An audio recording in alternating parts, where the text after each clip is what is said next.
اور کتنے ہم نے جنازے اٹھائے، وہ کیا عوامل تھے اور کیا جھوٹ بولا گیا.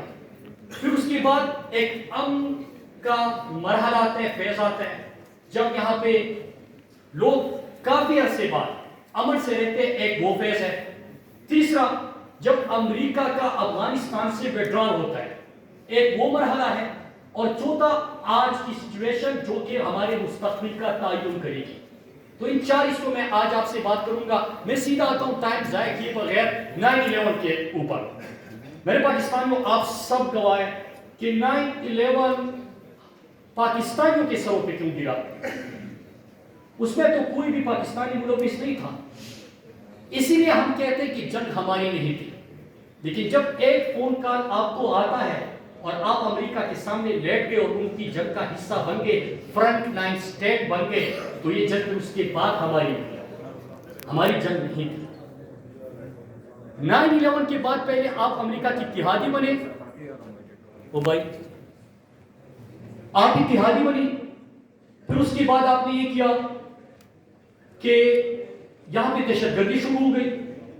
جب دہشت گردی شروع ہو گئی تو پھر امریکہ کے کہنے پہ، مطلب اگر میری جنگ ہے تو میں امریکہ کے کہنے پہ اس میں کیوں شامل ہو جاؤں، میں ان کے کہنے پہ کیوں آپریشن کروں. 2004 میں جب پہلا آپریشن ہو رہا تھا، اس وقت مجھے یاد ہے عمران خان نے 9/11 کے بعد ایک ڈاکومنٹری بنائی تھی. آپ سب اس کو دیکھ لیں، آپ کو اندازہ ہو جائے کہ پہلے پریڈکٹ کیا تھا کہ یہ جو آپ کی پالیسی بننی جا رہی ہے یہ آپ کو تباہ کر دے گی. وہ ڈاکومنٹری تھی Islam, Pakistan and Islam through the eyes of Imran Khan. یہ آج بھی موجود ہے، تقریباً گھنٹے کی ایک ڈاکومنٹری ہے جس میں آپ کو بتایا گیا کہ جب امریکہ کے آپ اتحادی بننے جا رہے ہیں تو کس طرح یہاں پہ دہشت گردی بھی بڑھے گی، یہاں پہ نفرتیں بھی پیدا ہوگی، یہاں پہ پاکستان کی سرزمین خلاف بھی استعمال ہوگی جس سے ہمارا نقصان ہوگا.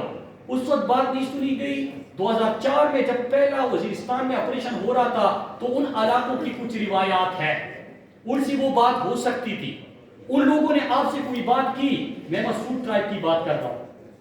ہوتا کیا ہے کہ آپ نے کچھ نہیں سنا، فیصلہ ہو چکا تھا اور آپ نے آپریشن کیا. پھر سلسلہ کہاں پہ بڑھا؟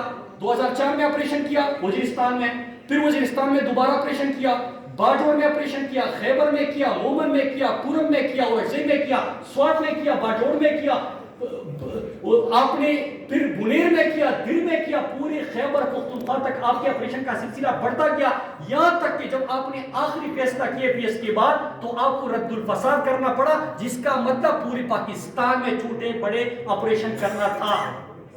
ہوا کیا؟ 80,000 جانوں کا ہم نے نذرانہ پیش کیا. 7,000 اس میں سیکیورٹی فورسز کے بھی جوان ہیں. $120 بلین ہم نے اپنا اکنامک لاس کیا. ہمارا کاروبار تباہ اور ڈرون حملے بھی شروع ہو گیا. اگر آپ اتحادی ہو تو کس طرح ایک گھر پہ، مطلب میں کسی کا اتحادی بنا، میری سرحد کی پامالی کر کے، نہ صرف زمینی بلکہ فضائی سرحدوں کی پامالی کر کے، میری مرضی کے بغیر وہ یہاں پہ ڈرون حملے بھی کرتے ہیں. 365 ڈرون حملے ہوئے اس سے پہلے، بلکہ 400 ٹوٹل ڈرون حملے ہوئے ان 10-15 سالوں میں. آپ کی زمینی سرحدوں کو اور فضائی سرحدوں کو پامال کیا گیا. اب یہاں پہ آتے کہ یہ ہوا کیوں؟ اصل میں ایک اگر ہم کام کریں آسان، اور میں اپنی جو مراکن ڈویژن میں اب جب یہ لہر آئی تو میں جب لوگوں کو اویئرنیس دے رہا تھا، ان سے بات کر رہا تھا، اور جس طرح اللہ کا شکر ہے کہ فی الحال تک ہم بچ گئے، تو اس میں ایک چیز کریں آپ، میں آپ کو بھی کہتا ہوں، آپ امریکن ایمبیسی سے جو 9/11 کے بعد اور اس سے پہلے کی ملاقاتیں ہیں 2008 تک، آپ وہ پڑھیے. آپ ڈپلومیٹک کیبلز اٹھا کے دیکھ لیجئے پاکستانیوں سے کس طرح جھوٹ بولا گیا. جھوٹ کی بنیاد پہ اس جنگ کا آغاز ہوا. اور اس میں ہوتا کیا ہے؟ میرے پاکستانیوں، آپ کو 2-3 چیزیں آپ کے سامنے رکھ لیتا ہوں. 2002 میں جب خیبر پختونخوا کی حکومت بن رہی ہے، MMA کی حکومت آئی، ذرا اس سے پہلے آپ امریکن سفارت خانوں میں ملاقاتیں دیکھیں کہ ہماری حکومتیں بھی کیسی بنائی جاتی کہ اس وقت ضرورت کیا ہے. پھر 2008 کی جب وفاقی اور صوبائی حکومت بن رہی تھی تو ذرا سنیے گا، دونوں رہنما ایک قومیت کے نام پہ سیاست کرنے والے اور ایک